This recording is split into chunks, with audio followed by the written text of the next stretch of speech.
The Fox 61 News at 10 begins right now. Invited but unwelcome. A controversial guest expected at UConn this week is already drawing heat ahead of his arrival.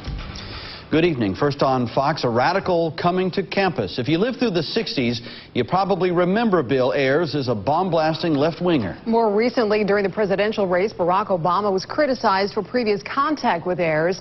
Later this week, Ayers and his controversial past will come to Connecticut, to UConn. Fox 61's John Charlton is here to explain why not everyone will play the gracious host. John? Well, Susan and Brent, Bill Ayers is scheduled to speak Thursday as kind of a grand finale for the Human Rights Awareness Week on campus. However, one group finds the visit a hypocrisy, considering Ayers' violent past.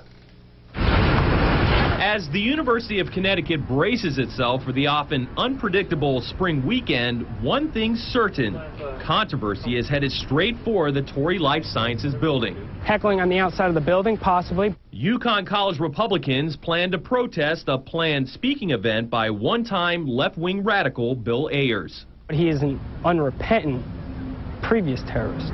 Ayers' past affiliations and violent acts are well documented. A founder of the Weather Underground, he and his group were responsible for several anti-Vietnam War bombings in the late 60s, early 70s, including blasts at the Pentagon, the U.S. Capitol, and the New York City Police headquarters. The bombs were not intended to kill. However, 3 members of the Weather Underground were killed in an explosion while assembling a nail bomb. You personally, do you think he's a terrorist? I don't want to answer that question. Andrew Wicks, vice president of Idealists United on campus, says the focus is education reform. And that's why he and his fellow idealists invited Ayers, now an education activist, to speak during Human Rights Awareness Week.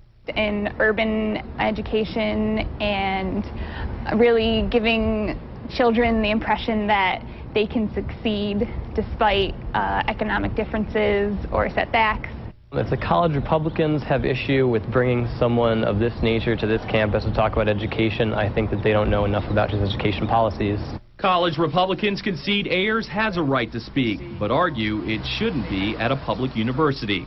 I don't think it's the proper venue and the proper use of taxpayers' money, as well as student fees, as well as alumni donations, to be promoting what he stands for. Now, Bill Ayers' talk is set for Thursday afternoon at 3:30 at the Torrey Life Sciences building.